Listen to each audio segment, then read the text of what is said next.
உங்களோட பிசுனாரி தனத்தினால நாளுக்கு நாள் நான் செத்துக்கிட்டு இருக்கேங்க.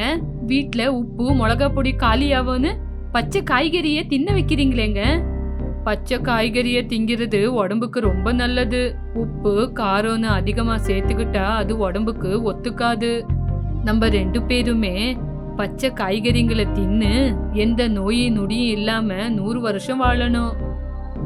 சும்மா பேசணும்னு பைத்தியக்கார மாதிரி பேசாதீங்க. உங்களோட பிசுனாரி தனத்தினால சும்மா கதை கட்டாதீங்க. அப்போ ஒரு வேலை செய்யலாம்.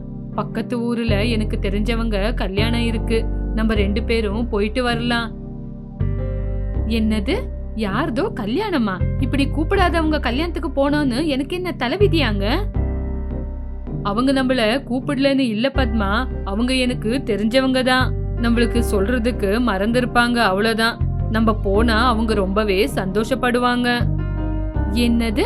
நம்ம போலனா அவங்க மனசு ரொம்ப கஷ்டப்படுமா? நீங்க வேணானா அந்த வீட்ல போய் சாப்பிட்டு வாங்க. ஆனா நான் நம்ம வீட்ல தான் சமைச்சு நம்ம வீட்ல தான் சாப்பிடுவேன். போய் போய் உனக்கு புத்தி சொல்றேன் பாரு. முதல்ல எனக்கு சொல்லணும். இல்ல இல்ல உங்க அப்பாவுக்கு சொல்லணும். பொட்ட பசங்களுக்கு காசு கொடுத்து வளர்க்காதீங்க சொன்னா எப்படி வளர்த்து வச்சிருக்காரு பாரு. ஆமா ஆமா, கல்யாணம் சிம்பிளா செஞ்சிருங்க, ஆடம்பரம் வேண்டான்னு நீங்க சொன்ன உடனே எங்க அப்பா ஐயோ ரொம்ப நல்லவன் என் மாப்பிள்ளைன்னு நினைச்சாரு. அதுக்கப்புறமா தான் தெரிஞ்சிச்சு கல்யாணத்துக்கு செலவு செய்யலையே, அந்த காசை எனக்கே கொடுத்துருங்கன்னு நீங்க சொன்னப்போ. அதுக்குதான் நான் புத்திசாலியா இருக்கிறேன். சரி சரி, அந்த மல்லைய நம்ம வீட்டுக்கு வருவான். எங்க வீட்டுக்காரு இல்ல, வர்றதுக்கு 4 நாள் ஆகும்னு சொல்லிடு. எதுக்கு? உங்ககிட்ட ஏதாச்சும் பணத்தை கேட்டாரா? அவங்க ஒன்னும் பணத்தை கேட்கல, நான் தான் பணம் கொடுக்கணும். இப்படி எல்லார்கிட்டயும் கடன் வாங்கி வாங்கி இப்படியே கொடுக்காம இருங்க. ஒரு நாள் இல்ல ஒரு நாள் நம்ம வீட்டுக்குள்ள வந்து எல்லா பொருளுங்களையும் எடுத்துட்டு போறாங்க பாருங்க. நம்ம வீட்டுல பணம் இருக்கும்போது நீங்க என்னத்துக்குங்க கடன் வாங்குறீங்க? என்னது? வீட்டுல இருக்கிற லக்ஷ்மிய வெளியே அனுப்ப பாக்குறியா? எங்கதிரி வந்து சேர்ந்த எனக்குன்னு உனக்கு குடும்பத்தை நடத்துறத பத்தி சொன்னா நானே பைத்தியம் முடிச்சு செத்துருவேன். அப்படி சொல்லி கிரீஷ் அவனோட பீருவா சாவியை எடுத்து ஒரு சின்ன பெட்டியில போட்டு அதை யாருக்குமே தெரியாம மேல எடுத்து வச்சான். இந்த மனுஷன் எப்ப மாறுவானோ என்னவோ அப்படி யோசிச்ச பத்மா. கிரீஷா எல்லாருக்கிட்டையும் கடன் வாங்கிக்கிட்டு அந்த கடத்தை திருப்பி கொடுக்காம யாருக்குமே தெரியாம சுத்திக்கிட்டு இருந்தான். ஒரு நாள் கிரீஷ் வீட்டுக்கு கடுதாசி வந்துச்சு. அந்த கடுதாசிய பத்மா படிச்சா. என்னடி அந்த கடுதாசி? யாராச்சும் கடன் கேட்டு கடுதாசி போட்டிருக்காங்களா? யாரு எப்படி கேட்டாலும் நான் வாங்கின கடத்தை கொடுக்க மாட்டேன். ஐயோ அதெல்லாம் ஒண்ணு இல்லைங்க. அப்போ மணி ஆர்டரா? நம்மளுக்கு யாருமே மணி ஆர்டர் அனுப்புறவங்க இல்லையே. ஐயோ எப்ப பார்த்தாலும் பணம் பணம் பணம்னே சொல்றீங்க. அப்படி என்னதான் இருக்குன்னு வாயை திறந்து சொல்லிடி. ஒண்ணு இல்லைங்க, எங்க அம்மா வீட்ல சாமியை கும்பிடுறாங்களாம், அதுக்குதான் பூஜைக்கு வாங்கன்னு கடுதாசி போட்டிருக்காங்க. அப்படியா? அப்போ எவ்வளவு நாள்? 3 நாளுங்க. 3 நாளா? அப்போ பூஜை ஆரம்பிக்கிறதுக்கு முன்னாடி 2 நாள், அதுக்கப்புறம் பூஜை முடிஞ்சதுக்கு அப்புறம் 2 நாள், இப்படியே 1 வாரம் போயிடும். அப்பா, 1 வாரம் உங்க வீட்லயே டேரா போட்டுற வேண்டியதான். சீச்சி, உங்களுக்கு வெக்கமே இல்லையா? இந்த மாதிரி யோசனை உங்களுக்கு மட்டும் எப்படிங்க தோணுது? ஏய், இது புத்திசாலியோட புத்திடி, முட்டாளோட புத்தி கிடையாது. இதனாலதான் நானு கொஞ்சம் பணத்தாவது எடுத்து வச்சிருக்கேன். சீ! அப்படி சொல்லி பத்மா வீட்டுக்குள்ள போய்கிட்டு இருக்கும்போது, என்ன சீன்னு சொல்லி என் கூட தான் நீ குடும்பம் நடத்துற, முதல்ல அதை யோசி. வேப்பல கரவேப்பல பாக்குறதுக்கு ஒரே மாதிரி தான் இருக்கும், ஆனா அது ரெண்டும் வேற வேற தானே. எனக்கு எல்லாமே தெரியும்டி, நீ போய் உன்னோட வேலையை பாரு. ஆமா, இப்ப நான் என்னோட மாமனார் வீட்டுக்கு போனா அவருக்கு கூட நான் கடன் கொடுக்கணும். அதே மாதிரி அங்க 2 பேர் உங்க அண்ணனுங்க இருக்காங்க, அவனுங்களுக்கு கூட நான் கடன் கொடுக்கணும். கடன் வாங்கி ரொம்ப நாளாச்சு. இப்ப அவங்க என்ன பார்த்த உடனே கடன் வாங்கின காசை கேட்பாங்க. இப்ப நான் என்ன செய்யறது? அப்போ நீங்க வராதீங்க, வீட்லயே இருங்க, நான் போயிட்டு வரேன். அப்படி சொன்னா எப்படி? நீ மட்டும் உங்க அப்பா வீட்டுக்கு போய் வயிறு நிறைய புடிச்சத சாப்பிட்டு வருவியா? ஆமா. அப்படி சொல்லி பத்மா துணி துவைக்க போனா. இங்க பாருங்க, இப்ப உங்க துணியை எடுத்து வைக்கிறதா வேண்டாவா? முதல்ல அத சொல்லுங்க. கடனுக்கு பயந்துதான் மருமக வரலன்னு அவங்க எல்லாம் நினைச்சுக்குவாங்க. அப்படி ஒரு பேரு எனக்கு வேண்டாம், என்னோட துணியும் எடுத்து வை. அப்படி கிரீஷா சொன்ன உடனே 2 பேரும் கிளம்பி வீட்டுக்கு போனாங்க. இங்க பாருடி, எனக்கு ஒரு யோசனை வந்திருக்கு. அவங்க என்கிட்ட கேட்டாதானே நான் அவங்களுக்கு கடன் கொடுக்கணும். எனக்கு காது கேட்கலன்னு ஒரு பொய்ய உங்க அப்பா வீட்டுல சொல்லி வச்சிடு. அவங்களுக்கு காது கேட்கறது இல்ல, குளிக்கும்போது காதுல தண்ணி போயிடுச்சு, அதனாலதான் காது கேட்கறது இல்ல, இன்னும் கொஞ்ச நாள்ல சரியாயிடும் சொல்லு. நீங்களும் உங்க யோசனையும். அப்படி சொல்லி 2 பேரும் அங்கிருந்து கிளம்புனாங்க. கிரீஷ பார்த்த உடனே அவனோட மச்சான், மாமா இப்பதான் வந்தீங்களா, எப்படி இருக்கீங்க அப்படின்னு அவன் விசாரிக்கும் போது கிரீஷம் நாடகம் செஞ்சுக்கிட்டு, என்ன மச்சான் வெயில் எப்படி இருக்குன்னு கேக்குறீங்களா? நீங்க பாத்துக்கிட்டு தானே இருக்கீங்க வெயில் எந்த மாதிரி சுட்டுக்கிட்டு இருக்குன்னு. என்ன மாமா, நான் என்ன கேட்டேன், நீங்க என்ன சொல்லிக்கிட்டு இருக்கீங்க? கிரீஷம் அவனோட பொண்டாட்டிய பார்த்து சைகை செஞ்சான். அப்படியெல்லாம் ஒன்னும் இல்லடா, உங்க மாமா குளிக்கும்போது காதுக்குள்ள தண்ணி போய் இப்ப காதே கேட்க மாட்டிருக்கு. என்னது, காது கேட்கலையா? அவரோட பிசுனரித்தனத்துக்கு இப்படிதான் ஒன்னு ஆவோன்னு நினைச்சேன், அப்படியே ஆயிடுச்சு. டேய் மெல்ல பேசுறா, கேட்கும் அவருக்கு. என்னக்கா, நீ தானே சொன்ன மாமாவுக்கு காது கேட்கலன்னு. இந்த பக்கம் அவனோட மாமனாரு ஆன கணக்கைய வந்தாரு.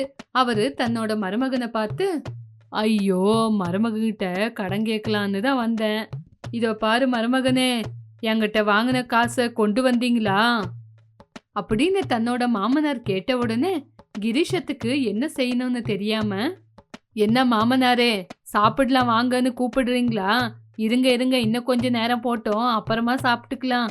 ஐயோ அப்படி இல்லைங்க, என்கிட்ட வாங்கின கடத்தை எப்ப திருப்பி கொடுக்குறீங்கன்னு கேட்டேன். ஐயோ என்ன மாமா, அப்புறமா சாப்பிடலான்னா இப்பவே வாவான்னு சொல்றீங்க, சரி நடுங்க போய் சாப்பிடலாம். அப்படி சொல்லி கிரீஷா சாப்பிடுறதுக்கு உக்காந்தான். இப்படி செஞ்ச சமையல மருமகனுக்கு மாமனாரு போட்டு கொடுத்தாரு. அம்மா பத்மா, என்னம்மா நான் இவ்வளவு நேரமா கூப்பிட்டுக்கிட்டு இருக்கேன், உன்னோட புருஷன் பேசவே மாட்டேங்கிறாரு, என்ன கோவமா? என்ன பண்றது, எல்லாமே உன்னோட தலையெழுத்து. இப்படி யாரும் அவங்கிட்ட கடன் கேட்டாலும் எதுவுமே கேட்காத மாதிரி அமைதியா நின்னுக்கிட்டு இருந்தான். அன்னைக்கு நைட்டு கிரீஷோட மச்சனுங்க 2 பேரும் இப்படி பேசிக்கிட்டு இருந்தாங்க. டேய், எனக்கு மாமா மேல ரொம்பவே சந்தேகமா இருக்குடா. நம்ம எங்க கொடுத்த காசை கேட்டுருவோன்னு அவரு நம்ம முன்னாடி நடிக்கிறாரு போல. ஆமாண்டா சுரேஷ், நம்ம கிட்ட வாங்கின பணத்தை நம்ம கேட்டுருவோன்னு தான் நம்ம மாமா நம்ம முன்னாடியே நடிக்கிறாரு போல. பாவம் அப்பா இவருக்கு காசு கொடுத்துட்டு ரொம்பவே கஷ்டப்படுறாரு. எனக்கு இப்போ ஒரு நல்ல ஐடியா வந்திருக்கு அப்படின்னு சொல்லி அஜய் சுரேஷுக்கு ஒரு பிளான சொன்னான். நல்லா இருக்கு சுரேஷா, நீ சொன்ன ஐடியா. திருடனுக்கு பயந்து மாமா நம்ம காசை திருப்பி கொடுத்துருவாரு. இப்படி சுரேஷும் அஜயும் மாறு வேஷத்துல கிரீஷோட வீட்டுக்கிட்ட போய் கிரீஷுக்கு கேக்குற மாதிரி, டேய் இந்த வீட்ல கிரீஷ்னு ஒரு ஆளு இருக்கான், அந்த கிரீஷுக்கிட்ட ரொம்ப பணம் இருக்குன்னு இங்க எல்லாரும் சொல்லிக்கிட்டு இருக்காங்க. அவனோட வீடு இங்கதான் பக்கத்துல இருக்கான், உடனே நம்ம அவன் வீட்டுக்கு போய் திருட்டுத்தனம் செய்யலாம். அப்போ அந்த வீட்ல யாருமே இல்லையா? அந்த வீட்ல உண்மையிலேயே யாருமே இல்ல, அவங்க எல்லாரும் ஊருக்கு போயிருக்காங்க. வா நம்ம 2 பேரும் உடனே போயிட்டு வரலாம். இப்படி அவங்க பேசிக்கிட்டு இருக்கும்போது கிரீஷ் அதை கேட்டுட்டான். ஐயோ இந்த திருடனுங்க என் வீட்டு மேலதான் கண்ணை வச்சிருக்காங்க, உடனே இங்கிருந்து கிளம்பி போகணும். அப்படி நினைச்சு கிரீஷும் தன்னோட மாமனாருகிட்ட வந்து, மாமா நான் என்னோட வீட்டுக்கு போயிட்டு வரேன், செடிங்களுக்கு தண்ணி ஊத்தல, நான் போய் ஊத்திட்டு வந்துடுறேன் அப்படி சொல்லி அங்கிருந்து கிளம்பி போனான். ஆமாண்டா, நீ சொன்னது என்னவோ நிஜம்தான். மாமாவுக்கு காது கேட்டாலும் கேட்காத மாதிரி நம்ம முன்னாடி நடிச்சுக்கிட்டு இருக்காரு. இப்படி கிரீஷை ஃபாலோ பண்ணிக்கிட்டு கிரீஷோட பின்னாடி அவனோட வீட்டுக்கு போனாங்க. கிரீஷ் வீட்டுக்கு போய் பணப்பெட்டியை எடுத்து, அப்பா அந்த திருடங்க என்னோட வீட்டுக்கு வர்றதுக்கு முன்னாடி நானே என்னோட வீட்டுக்கு வந்து சேர்ந்துட்டேன், இப்பதான் நிம்மதியா இருக்கு. சுரேஷ் கிரீஷத்துக்கு கேக்குற மாதிரி, டேய் அந்த கிரீஷா வந்துட்டான் போலடா. டேய் அவன் ஒண்டியாதாண்டா இருக்கிறான், அவனை மிரட்டி பணத்தை வாங்கிட்டு போலாம், ஆத்திரப்படாதடா, கிரீஷா தூங்குனதுக்கு அப்புறம் அந்த பணப்பெட்டியை எடுத்துட்டு போலாம். கிரீஷ் அந்த வார்த்தையை கேட்ட உடனே ரொம்பவே பயத்துல அந்த பக்கம் இந்த பக்கம் பாத்துக்கிட்டு இருந்தான். இப்படியே விடிஞ்சே போச்சு. ஆனாலும் அவன் அந்த பணப்பெட்டிய கீழே வைக்காம கையிலேயே புடிச்சுக்கிட்டு இருந்தான். டேய், அந்த கிரீஷம் வெளியே வந்த உடனே அவன் கையில இருக்கிற பணப்பெட்டிய நம்ம தூக்கிட்டு போயிடலாம். இப்படி பேசிக்கிட்டு இருக்கும்போது, ஐயோ, இந்த திருடங்க வீட்டுக்குள்ள மட்டும் வந்துட்டா எனக்கு எதுவுமே பத்தாது. சரி, ஒரு வேலை செய்யறேன். இந்த பணத்தை என் மாமனார் வீட்டுக்கு கொண்டு போய் அவருக்கு கொடுக்க வேண்டிய பணத்தை கொடுத்துட்டு என்னோட பணத்தை எடுத்துக்கிட்டு வரேன். அப்போ அங்க திருட்டுத்தனம் நடந்தா அவங்க மேலேயே சொல்லிடலாம். அப்படி சொல்லி கிரீஷ் தன்னோட பணப்பெட்டியை எடுத்துக்கிட்டு வந்தான். மாமனாரு, எடுத்துக்குங்க, உங்களுக்கும் உங்க பையனுக்கும் தேவையான பணம் இதுல இருக்கு.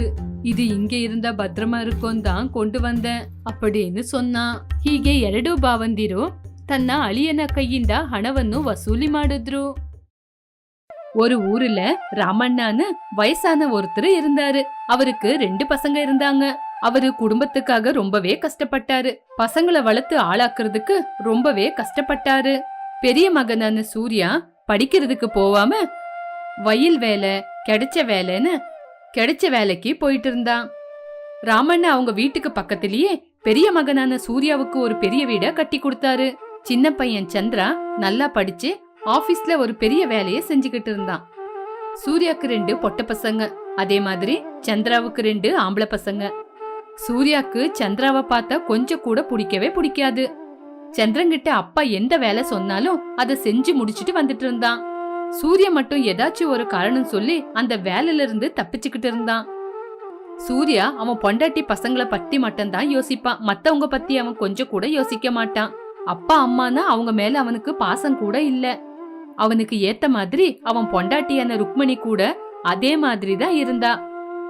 ஏங்க, நம்மளுக்கு இந்த சொத்துல எவ்வளவுங்க பங்கு வரும்? இப்போ அத பத்தி நீ ஏண்டி கவலைப்படுற? ஐயோ, சொல்லுங்க. நம்மளுக்கு 2 பொட்ட பசங்க இருக்காங்க. உங்க தம்பி மாதிரி பணம் வராதுங்க. நம்ம பொட்ட பசங்களுக்காக பணத்தை சேர்த்து வைக்கணும். எங்க அப்பாவோட சொத்தை பங்கு போட விட மாட்டேன். அது எல்லாமே எனக்கு சேர்ந்தது. அதே நாங்க அப்படி உங்க தம்பிக்கு கொடுக்கறது இல்லையா? அவனுக்கு இந்த சொத்துல எதுக்கு பங்கு கொடுக்கணும்? நல்லா படிச்சிருக்கான், கை நிறைய நல்லாவே சம்பாதிக்கிறான். ஆனா எனக்கு படிப்பறிவும் இல்ல, நல்ல வேலையும் இல்ல. என்னோட அப்பா அம்மாவை கூட நான் தானே இது வரைக்கும் பாத்துக்கிட்டு இருக்கேன். என்னது, அப்பா அம்மாவை நீங்க பாத்துக்கிட்டு இருக்கீங்களா? என்ன தவிர இந்த விஷயத்த யாருகிட்டயும் போய் சொல்லாதீங்க. ஏங்க, உங்களை பத்தி உங்க அப்பா அம்மாவை நீங்க பாக்குறது இல்லன்னு எல்லாருக்கும் தெரியுங்க. அதுக்கு என்னடி, எங்க அப்பா அம்மா இதே ஊர்ல தானே இருக்காங்க. அப்படின்னா அவங்கள நான் தானே பாத்துக்கிறேன். இங்க பாருங்க, உங்க அப்பா உங்களுக்கு இவ்வளவு பெரிய வீட்டை கட்டி கொடுத்திருக்காங்க. அது மட்டும் இல்லாம நீங்க வாங்கியிருக்கிற எல்லா கடத்தையும் அவரு தான் கொடுத்தாரு. இப்போ சொத்தெல்லாம் உங்களுக்கு தான் சேரணும்னா யாரானா ஒத்துக்குவாங்களா? நீ வேணா பாத்துக்கிட்டு, இந்த சொத்து எல்லாமே என்னோட கையில தான் வந்து சேரப்போகுது. 2 கோடி சொத்து என்னோட பேர்ல ஆனா நான் பெரிய கோடீஸ்வரன் ஆயிடுவேன். நீங்க அப்படியே கனவு கண்டுகிட்டே இருங்க. இப்படி புருஷன் பொண்டாட்டி சேர்ந்து எவ்வளவு சொத்து அவங்களுக்கு வந்து சேரும்னு 2 பேரும் கணக்கு போட்டுக்கிட்டு இருந்தாங்க. இப்படி இருக்கும்போது ஒரு நாள் ராமண்ணாவுக்கு ரொம்பவே முடியாம போயிடுச்சு. ரொம்ப ஜுரம் வந்து படுத்த படுக்கையாவே ஆயிட்டாங்க. பேசுறதுக்கும் ரொம்பவே கஷ்டப்பட்டுக்கிட்டு இருந்தாரு. ராமண்ணாவை பார்த்து லக்ஷ்மி ரொம்பவே கவலைப்பட்டா. வேலைக்கு வந்த ஆளுங்களை கூப்பிட்டா நல்லா இருக்காதுன்னு சூர்யாவை பார்க்க போனாங்க. டேய் சூர்யா, சூர்யா, சொல்லுமா, என்னமா ஆச்சு? சூர்யா, அப்பாவுக்கு ரொம்ப உடம்பு சரியில்லடா. அவருக்கு எந்திரிக்கிறதுக்கு கூட முடியல. என்னால அவரை ஒண்டியா ஹாஸ்பிட்டலுக்கு கூட்டிட்டு போக முடியாதுடா. நீ கூட ஒத்தாசைக்கு என் கூட வாடா. நீங்க போங்கம்மா, உங்க பின்னாடியே நான் வரேன் அப்படி சொல்லி லக்ஷ்மி அம்மாவை அங்கிருந்து அனுப்பிட்டான். சூர்யா சந்தோஷப்பட்டுக்கிட்டு வீட்டுல அந்த பக்கம் இந்த பக்கம் நடந்துகிட்டு இருந்தான். ஏங்க, என்னங்க இவ்வளவு சந்தோஷமா இருக்கீங்க? இந்த சொத்தெல்லாம் நம்ம கை சேருற நாள் வந்துருச்சு. உங்க அப்பா சொத்து எல்லாத்தையும் உங்க பேர்ல எழுதுறாராங்க? இல்ல, அந்த நேரம் இப்போ நெருங்கிக்கிட்டு இருக்கு. எங்க அப்பாவுக்கு ரொம்ப உடம்பு சரியில்லையா, எந்திரிக்க கூட அவருக்கு முடியலையா. ஐயோ, அப்படியா? அப்பாக்கு முடியலன்னு கஷ்டப்படாம அத நினைச்சு சந்தோஷப்படுறீங்க? சரிடி, நான் ஒரு வாட்டி போய் பாத்துட்டு வரேன். வேண்டாங்க, நீங்க உங்க அப்பாவை பத்தி கவலைப்படுங்கன்னு தான் சொன்னேன், போய் பாருங்கன்னு சொல்லல. அப்படி போய் பார்க்காதீங்க, உடம்புக்கு முடியலன்னு சொல்றீங்க. என்ன காயிலேயோ என்னவோ நம்மளுக்கு எங்கன்னு வந்துட போகுது. இந்த பக்கம் லக்ஷ்மி அம்மா தன்னோட மூத்த மகனான சூர்யாவை எதிர்பார்த்து பார்த்து அங்க வேலை செய்யற ஆளுங்களை கூட்டிக்கிட்டு ராமண்ணாவை ஹாஸ்பிட்டலுக்கு கூட்டிட்டு போய் வந்தாங்க. அப்பாவுக்கு உடம்பு சரியில்லைன்னு விஷயம் தெரிஞ்ச உடனே சந்திரா எல்லா வேலையும் விட்டுட்டு ஓடி வந்தான். அப்பா அப்பா, இப்ப உங்களுக்கு எப்படிப்பா இருக்குது? இப்ப கொஞ்சம் பரவாயில்லப்பா, இப்ப நல்லா இருக்கேன், எந்த பிரச்சனையும் இல்ல, நீ கவலைப்படாத. அம்மா, அப்பாவுக்கு உடம்பு சரியில்லைன்னு யாமா எனக்கு சொல்லல?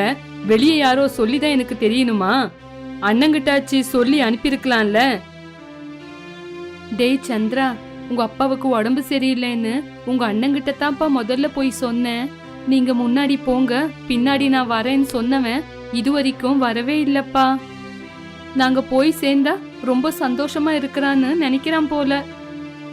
அவனோட நிலைமை எப்படி இருக்கோ என்னவோ, ஏதோ ஒரு காரணத்தினாலதான் அவன் இங்க வராம இருக்கிறான்.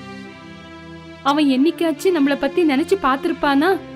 உங்களுக்கு உடம்பு சரியில்லைன்னு யாரோ சொல்லி எவ்வளோ தூரத்துல இருந்து சந்திர வந்திருக்கான். இதோ இங்கதான் பக்கத்துல இருக்கான். அவன் ஏன் வரல? அம்மா, நான் போய் அண்ணங்கிட்ட பேசிட்டு வரேன். சந்திரா சூரிய வீட்டுக்கு வந்தான். சந்திரனை பார்த்து சூரியன் அவனோட மனசுக்குள்ள, சந்திரா அவ்வளோ தூரத்துல இருந்து ஊர்ல இருந்து வந்திருக்கானா, அப்ப போய் சேர்ந்திருப்பாரு. அண்ணா, ஐயோ தம்பி, இந்த மாதிரி ஒரு நிலைமை நம்மளுக்கு வரும்னு நான் நினைச்சு கூட பாக்கலடா. என்னாச்சு அண்ணே? அப்பாவுக்கு இப்படி நடக்கும்னு நான் கொஞ்சம் கூட எதிர்பார்க்கலடா. ஏதோ உடம்பு சரியில்லை, சரியாயிடும் தான்டா நினைச்சேன். ஆனா இப்படி உயிர் போயிடும்னு நான் நினைச்சு கூட பாக்கலடா. அண்ணா, அப்பா ரொம்ப நல்லா இருக்காங்கண்ணா. அந்த வார்த்தையை கேட்டு சூர்யா தலைமையில பெரிய கல்லே விழுந்த மாதிரி இருந்துச்சு. அவனோட எண்ணம் நிறைவேறலன்னு கஷ்டப்பட்டான். அண்ணே, நீங்க இங்கதானே பக்கத்துல இருக்கீங்க. அப்பாவுக்கு ரொம்ப உடம்பு சரியில்லை, நீங்க போய் பாக்கலையா? உனக்கு என்னப்பா, ரொம்ப நல்லா வேலை செஞ்சுக்கிட்டு கை நிறைய சம்பாதிக்கிற. அப்பா அம்மாவுக்கு கூட நீ என்ன ரொம்பவே பிடிக்கும், நான்னா அவங்களுக்கு கொஞ்சம் கூட பிடிக்காது. அப்பா அம்மாவை நம்ம பாரமா இருக்கோன்னு நினைக்க கூடாது. அவங்க நம்மள அப்படி நினைச்சிருந்தா நம்ம இப்போ இந்த நிலைமையில இருந்திருப்போமா அண்ணா? உனக்கு வீடு கட்டி கொடுத்து உன்னோட கடனையும் அடிச்சு இப்ப உன்னை அவங்க தான் பாத்துக்கிட்டு இருக்காங்க. இந்த சொத்துக்காக எவ்வளவு நாடகம் செய்யறடா சந்திரா. நீ என்ன அவங்களுக்கு பிறந்தவனா? அந்த பேச்ச கேட்டு சந்திரன் ரொம்பவே கஷ்டப்பட்டான்.